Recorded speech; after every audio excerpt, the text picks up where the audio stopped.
Most people over 60 aren't shortened by dramatic mistakes. It's the small daily choices that seem harmless, being careful, taking it easy, acting your age, that quietly drain strength, independence, and resilience. The danger is how silent it is. Year after year, everything still looks fine, until one day it isn't. The good news is that these are not fixed outcomes of aging. They are patterns you can recognize and change, starting today. After 60, your body doesn't recover from stress, inactivity, or poor routines as quickly as it did at 40 or 50. Small imbalances last longer. Silent damage can accumulate under the surface before any clear warning shows up. That's why daily habits that once felt trivial can now decide whether you stay active and independent or slowly lose mobility, clarity, and confidence. These 5 mistakes are common, but they're not destiny. They're choices, and choices can be replaced. Mistake number 5 is slowly surrendering physical activity in the name of being careful. When your joints ache, when stairs feel steeper, or when you worry about falling, it seems sensible to move less. You tell yourself you're saving energy and avoiding strain, so you sit a bit more, walk a bit less, and skip anything that feels demanding. It looks like smart self-protection, but over time, it speeds up physical decline. Think about Daniel, 69, who used to walk to the nearby market most days. One winter, he slipped. He didn't fall, but he felt shaken. After that, he drove the short distance instead of walking. He took the elevator instead of the stairs, just to be safe. At first, nothing seemed wrong. He even felt less tired. But months later, groceries felt heavier, standing up from a chair took more effort, and his legs felt unsteady on uneven ground. Each decision made sense alone. Together, they quietly eroded his strength. Here's what's actually happening inside your body when you consistently move less. Muscles in your legs, hips, and core weaken quickly when they aren't used, especially after 60. Your heart and circulation become less efficient, so less oxygen reaches your brain and organs. Research shows regular movement supports healthier blood pressure, blood sugar, cholesterol, memory, and mood. When you become sedentary, the opposite happens silently. Balance worsens, bones lose density, reaction time slows, and the risk of serious injury from even a minor fall rises. The damage is gradual and easy to miss until a simple task suddenly feels difficult. The hidden trap is that this mistake disguises itself as wisdom. You tell yourself you're listening to your body, that you're not as young as you used to be, and that moving less is smart. Friends and family may even praise you for taking it easy. Years later, doctors see the results: weaker muscles, stiffer joints, and higher fall risk, with fractures that are harder to recover from at an older age. What started as caution becomes lost independence. To correct this, focus on small changes you can repeat. Walk for 5 to 10 minutes after a meal. Stand up and stretch every 30-45 minutes. Do simple leg raises while holding a chair. Take 1 flight of stairs if you can, then use the elevator. Practice standing up from a chair without using your hands a few times a day. The goal isn't intense exercise, it's sending your body the message daily. You still need strength, balance, and endurance. Mistake number 4 is accepting broken sleep as your new normal. Many older adults wake up often, struggle to fall back asleep, or feel tired even after a full night in bed. It's easy to shrug and say, this is just aging, especially if you can still function. You may label yourself a light sleeper and stop trying to fix it, but treating poor sleep as inevitable quietly shortens your healthy years. Consider Helena, 73. She began waking at 3 or 4 a.m. and staying awake for an hour. At first, she brushed it off as being an early bird. She filled the time with television and late-night snacks, then leaned on extra coffee during the day.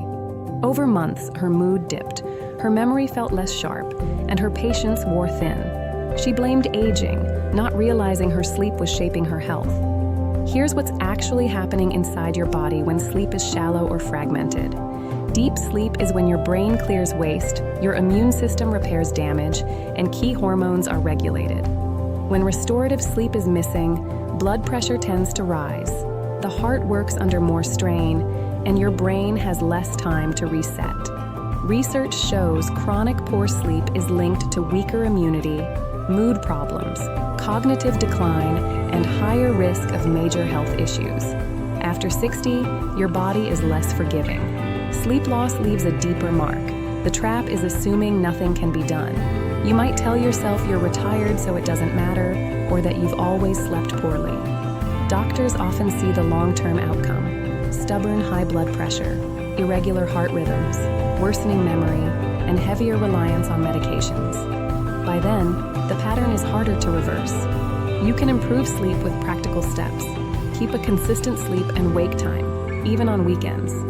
Reduce screens, heavy meals, and stimulating conversations in the hour before bed, replacing them with a calm routine like light reading, gentle stretching, or slow breathing. Keep your bedroom dark, quiet, and cool. If you wake at night, avoid bright lights and avoid checking your phone. Focus on slow breathing or a simple mental task until you drift back. If poor sleep continues for weeks, treat it as a health issue worth discussing with a professional.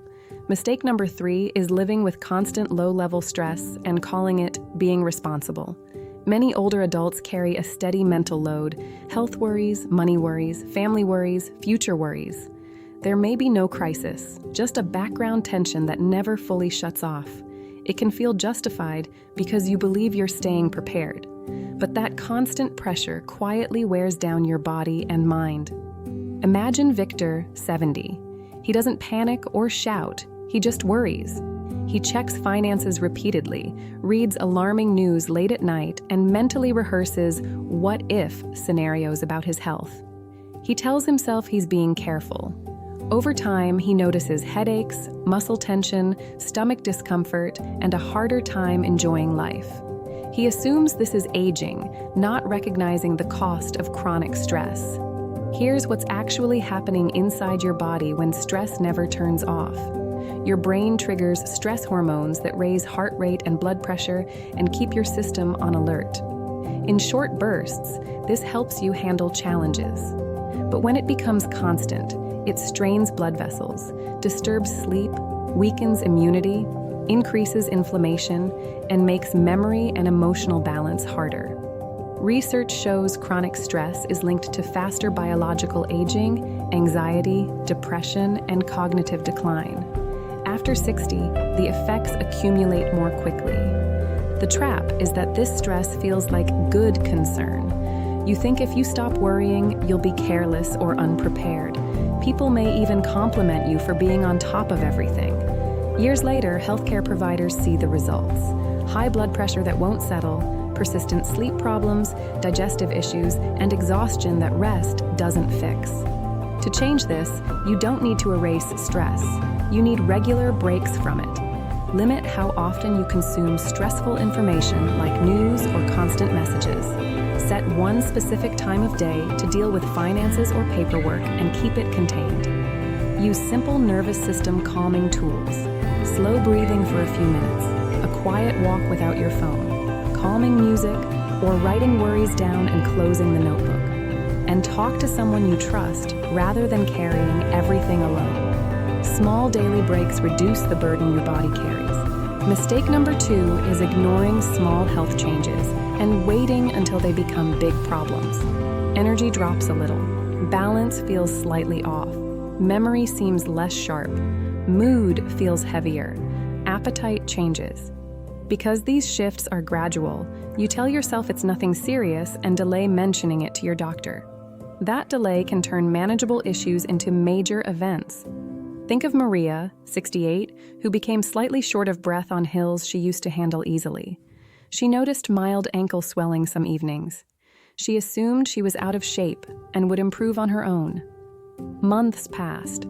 She walked slower and rested more, but never brought it up at visits. By the time she did, the problem was harder to treat than it needed to be. Here's what's actually happening when early signs are ignored.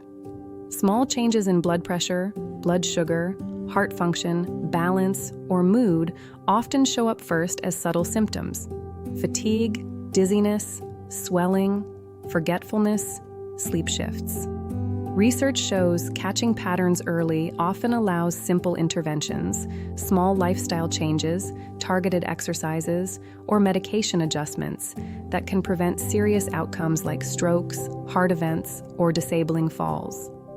After 60, you have less spare capacity, so waiting makes recovery slower. The trap is not wanting to bother the doctor or fearing what you'll hear.